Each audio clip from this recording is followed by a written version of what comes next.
नमस्कार दोस्तों, स्वागत है आपका एसएससी सॉल्यूशन वाले की यूट्यूब चैनल पर। दोस्तों आज हम लोग रीजनिंग में नंबर एनालॉजी का पार्ट नंबर 18 करने वाले हैं। अगर आपने दोस्तों इसके पहले के पार्ट नहीं देखे तो उनको जाकर आप जरूर देख लीजिएगा, क्योंकि दोस्तों हर एक पार्ट हमारा चैप्टर वाइज यूनिक क्वेश्चन है जो आपके आगामी सभी परीक्षाओं के लिए इंपॉर्टेंट होने वाला है। दोस्तों आपसे इससे किसी भी गवर्नमेंट एग्जाम की तैयारी करो, एसएससी जीडी हो गया, सीजीएल हो गया, एमटीएस हो गया, यूपी पुलिस, दिल्ली पुलिस, आप दोस्तों किसी भी गवर्नमेंट एग्जाम की तैयारी करें, सभी परीक्षाओं को रीजनिंग में नंबर एनालॉजी के 1 से 2 क्वेश्चन देखने को अक्सर मिलेंगे। जैसे कि आज की क्लास में पहला क्वेश्चन यहाँ पे रहने वाला, जिस प्रकार से देखो यहाँ पे 34 से 44 बनना, सेम उसी प्रकार से 56 से क्या बनेगा ये आपको बताना होगा। 4 आपको ऑप्शन दिए जाएंगे और आपको बताना होगा। तो दोस्तों आज की क्लास में ऐसे 5 क्वेश्चन करने वाले हैं, वीडियो पर तक बनी रहेगा। हर एक क्वेश्चन को खुद से सॉल्व करने की कोशिश भी करिएगा। जैसे कि पहला क्वेश्चन कह रहा है दिए गए विकल्प में से संबंधित संख्या का चयन कीजिए।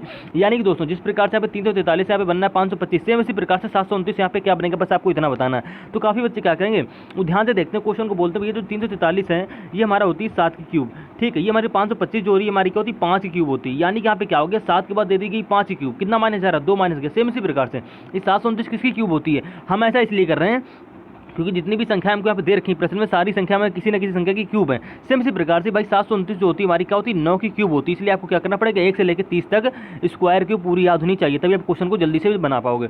आप जानते हो 729 हमारी होती है 9 की क्यूब, ठीक है। अब 9 की क्यूब के बाद यहाँ क्वेश्चन मार्क की कोई संख्या हमारी क्या आएगी, उसकी क्यूब आएगी। जिस प्रकार से 343 से 525 हुआ क्यूब हो रही थी, दोनों संख्या सेम इसी प्रकार से यहाँ पे 729 क्यूब है, तो क्वेश्चन मार्क से किसकी क्यूब होगी भाई, सिंपल सी बात है। जिस प्रकार से 7 से घट के 5 हुआ, सेम इसी प्रकार से यहाँ पे 9 से घट के क्या हो जाएगा भाई 2 घटेगा। 2 क्यों घटेगा, देखो 7 से 5 हुआ माइनस का 2 हुआ, सेम इसी प्रकार से 9 में 2 घटा दो तुम्हारा क्या आएगा यहाँ पे 7 आएगा। यानी कि दोस्तों क्वेश्चन मार्क हमारा भी आ जाएगा 343, जो कि आपको ऑप्शन नंबर देखो डी में दे रखा है। यानी दोस्तों ऑप्शन नंबर डी यहाँ पे क्या हो जाएगा, करेक्ट आंसर हो जाएगा। ऐसे हम लोग नंबर लॉजिक प्रश्नों को सॉल्व करते हैं। मेथड देखते हैं। सेम इसी प्रकार से दूसरा क्वेश्चन कह रहा है दिए गए विकल्प में से संबंधित संख्या का चयन कीजिए। यानी दोस्तों दूसरा क्वेश्चन हमारा कह रहा है, अब देखिए इस क्वेश्चन को आप लोग किस प्रकार से करेंगे, कुछ नहीं करना है, आप थोड़ा ध्यान से देखेंगे। यहाँ पे 88 दे रखा है आपको, यहाँ पे 110 दे रखा है, यहाँ पे 108 है, तो यहाँ पे क्या होगा ये आपको बताना है।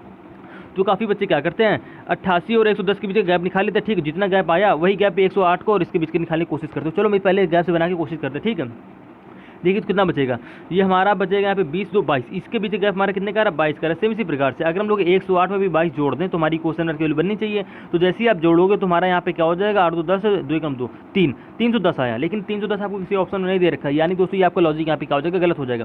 दूसरा लॉजिक देखो, जब हमारा इस तरीके से प्रश्न सॉल्व बना हो तो आप क्या करिए, आप जानते हो जो हमारा 88 है ये 11 8 88 हमारा बन सकता है, ठीक है। चलो आपने बना लिया। सेम इसी प्रकार से जो 110 भी है वो भी हमारा 11 में गुणा करने पर 11 में किसी गुणा करते हैं, तो हम जानते हैं 11 में अगर हम लोग 10 ही गुणा करते हैं तो 11 तो हमारा दोस्तों क्या होता है 110 होता है। आपने इस प्रकार से 88 और 110 बनाया, आप कहते भैया हम ये तरीका लगाया ही हमने क्यों। अब देखो यहाँ पे क्या है 108 है, तो आप सभी जानते हो। यानी कि देखो पैटर्न इसमें सीक्वेंस हमको क्या मिला, देखो यहाँ पे 11 कॉमन है, यहाँ पे 11 कॉमन है। यानी कि दोस्तों एक ही पहाड़ में दोनों संख्याएं हमारी आ रही हैं, ठीक है। किस प्रकार से यार, एक हमारी 11 अट्ठे करके बनी, एक हमारी 11 धाम करके बनी। सेम इसी प्रकार से यहाँ पे 108 है, यानी कि 108 और यहाँ पे क्वेश्चन मार्क की संख्या एक ही पहाड़ में आनी चाहिए, ठीक है।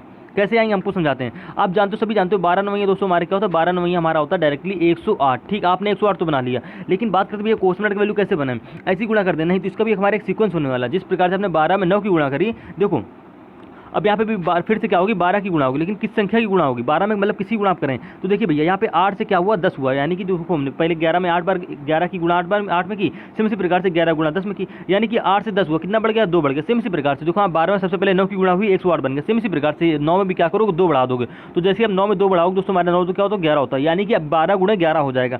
तो जैसे आप 12 गुणे 11 करोगे तो दोस्तों हमारा क्या आएगा 11 दूनी 22 की 2 80 लग गया 2, ठीक है। 11 के नाम 11 और 2 हमारा क्या होगा दोस्तों 13, यानी कि क्वेश्चन मार्क हमारी सेम लॉजिक से क्या आ जाएगी 132 आ जाएगी।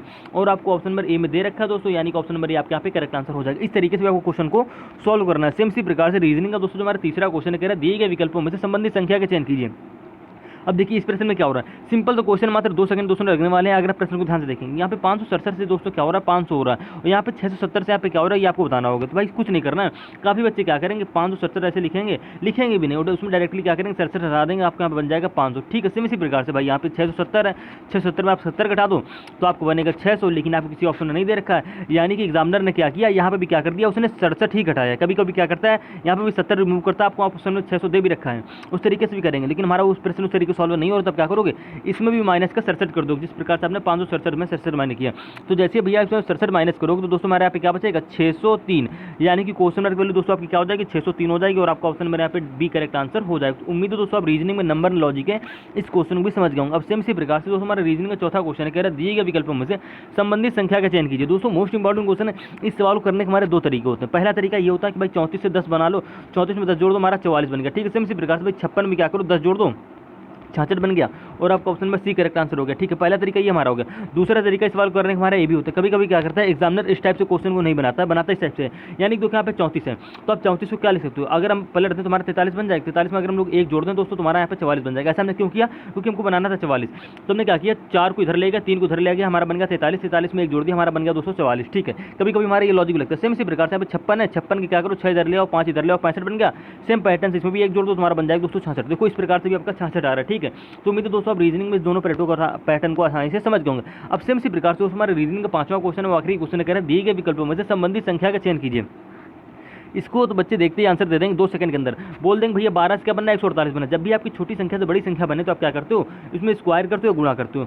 तो आप देखो 12 की अगर हम स्क्वायर करते हैं, ठीक है, हम सिंपल सी बात स्क्वायर करें, स्क्वायर क्यों कर रहे हैं, क्योंकि हमारी स्क्वायर से उसकी ज़्यादा हो रही है। तो 12 की स्क्वायर क्या होती है 144 होती है। अगर 144 में हम क्या करें फिर से 4 जोड़ दें, तुम्हारे क्या बन जाएगा दोस्तों 148 बन जाएगा। हमने क्या किया 12 की स्क्वायर करी, उसमें 4 जोड़ दिया, आपका 148 बन गया। सेम पैटर्न से आपको यहाँ पे 13 दे रखा है, आप क्या करो 13 की स्क्वायर करो, हमारी हो जाती है 169। ठीक है, इसमें भी 4 जोड़ दो, सेम पैटर्न से 169, 204 हमारा क्या होगा, तो भाई हमारा हो जाएगा 173। यानी कि क्वेश्चन मार्क वैल्यू दोस्तों सेम पैटर्न से क्या आ जाएगी 173 आ जाएगी, जो कि आपका ऑप्शन में डी में दे रखा है।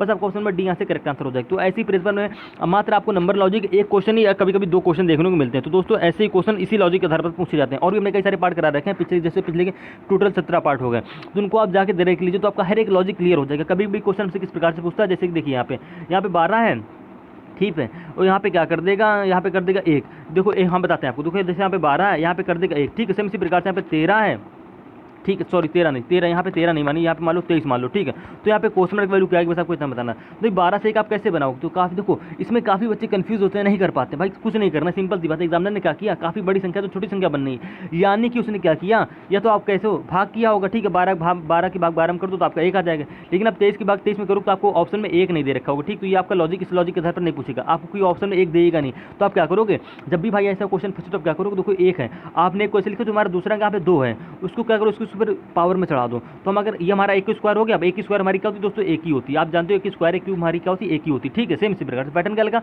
उसने 12 लिखा ऐसे, उसने क्या किया आगे वाले को ऐसे लिखा, जो दूसरी संख्या 2 है उसको उसके ऊपर पावर चढ़ा दी। तुम्हारा भाई स्क्वायर क्यूब करो, तुम्हारा 1 का आंसर 1 ही आ गया। इस प्रकार से यहाँ पे 1 बना लिया। सेम इसी प्रकार दोस्तों यहाँ पे 23 है, तो कैसे बनाओगे, तो भाई आगे वाली संख्या ऐसे लिखो, जो दूसरी संख्या 3 है उसके ऊपर पावर चढ़ा दो। ठीक है, तो 2 की पावर 3 का मतलब क्या होता है दोस्तों 2 की क्यूब यानी कि 8, यानी कि क्वेश्चन के लिए दोस्तों यहाँ पे क्या हो जाएगी 8 हो जाएगी। इस प्रकार से क्वेश्चन आपको एग्जाम में पूछता है। तुमने ऐसे जितने भी टाइप के क्वेश्चन है दोस्तों हमने पिछले पार्ट में करा रखे हैं, तो उन पार्टों को भी जाके जरूर देख लेना, जिससे आपका हर एक डाउट यहाँ पे क्लियर हो जाएगा। दोस्तों 17 पार्ट है, 17 पार्ट में करीब से करीब बहुत सारे क्वेश्चन हो जाते हैं, कम से कम 100 क्वेश्चन हो गए होंगे। तो हर एक क्वेश्चन ध्यान से देखेंगे तो आप आसानी से सॉल्यूशन कर पाएंगे, और बेसिक से पढ़ेंगे तो बिल्कुल अच्छा लगेगा। तो उम्मीद है दोस्तों आप रीजनिंग में सभी प्रश्नों को आसानी से समझ गए होंगे। मिलते हैं रीजनिंग के नंबर लॉजिक के नेक्स्ट पार्ट में।